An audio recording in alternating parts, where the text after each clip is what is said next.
इनकी तमाम कंट्रोवर्सीज के बावजूद हमने जो नए टैक्सेस थे जो हमें आईएमएफ फोर्स करती रही, हमने नहीं लगाए और हमने निगोशिएट किया उनके साथ और वो निगोशिएशन करके कामयाब हुए और गरीब के ऊपर बोझ नहीं डाला। पाकिस्तान आज ब्रेन ड्रेन की कैफियत में है। यहां जो पढ़ा लिखा डॉक्टर इंजीनियर वो मुल्क छोड़ के जा रहा है, वो इनकी वजह से जा रहा है। ये झूठे वादे जो आईएमएफ से करते रहे और पूरे नहीं करते रहे, पाकिस्तान को आइसोलेशन में लेकर चले गए। चाइना ने आपसे बात करना छोड़ दी, आपके दोस्त मुमालिकों ने आपसे बात करना छोड़ दी, सीपेक को रोक दिया। ये इनके झूठे वादों की वजह से। ये जहां गए इन्होंने पाकिस्तान की एक कहानी बताई और वो कहानी ये थी कि पाकिस्तान एक करप्ट मुल्क है। ये जहां गए इन्होंने कहा कि पाकिस्तान से काम मत करो, ये करप्ट मुल्कों का, करप्ट सियासतदानों का मुल्क है। लेकिन उन्होंने ये नहीं बताया कि यहाँ इंजीनियर्स भी हैं, यहाँ डॉक्टर्स भी हैं, यहाँ एटॉमिक बॉम्ब भी हमारे अपने बच्चों डॉक्टरों ने बनाया। पाकिस्तान को फास्टेस्ट ग्रोइंग इकोनॉमी अगर किसी ने बनाया तो यही हुकूमत थी, यही मुल्क था और हमने डिलीवर किया, हमने बार बार डिलीवर किया। हमें मुल्क जब बहरानों में मिला, बिजलियों की तारीखियों में मिला, दहशतगर्दी में मिला, तो इस मुल्क को हमने बहरान से निकाला।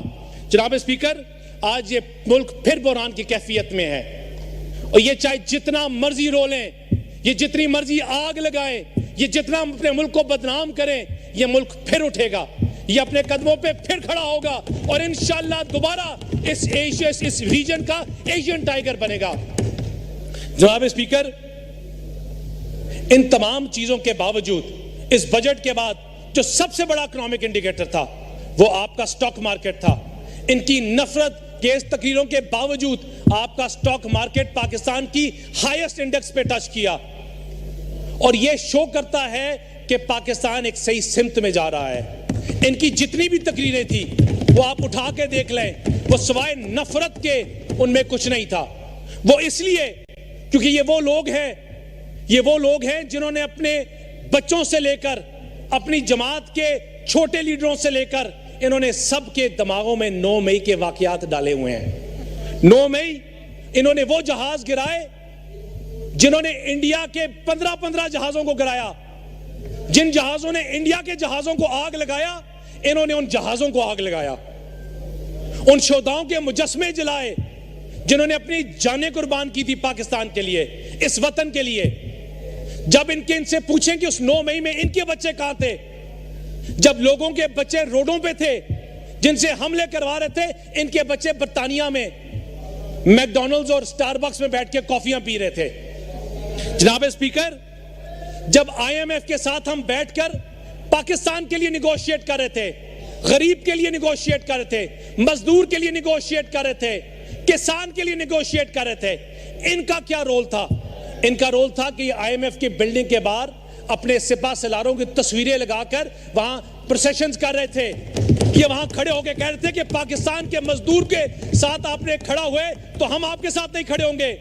ये वहां कह रहे थे कि पाकिस्तान के मजदूर को सपोर्ट किया तो हम मुल्क को आग लगा देंगे। जनाब स्पीकर, ये कह रहे थे आईएमएफ के उन लोगों को कि पाकिस्तान के सिपा सलारों के साथ खड़े हुए तो ये मुल्क बंद कर देंगे। जनाब स्पीकर, ये चाहे जो भी कर लें, ये मुल्क बंद नहीं कर सकते। ये मुल्क आगे चलेगा और इंशाअल्लाह यही लीडर मियां शहबाज शरीफ, यही सिपा सलार, यही कैबिनेट इंशाअल्लाह पाकिस्तान को उठाएगी, पाकिस्तान को वापस एशियन टाइगर बनाएगी, पाकिस्तान को वापस उसी मुकाम पर लेके जाएगी जहां हम छोड़ के गए थे।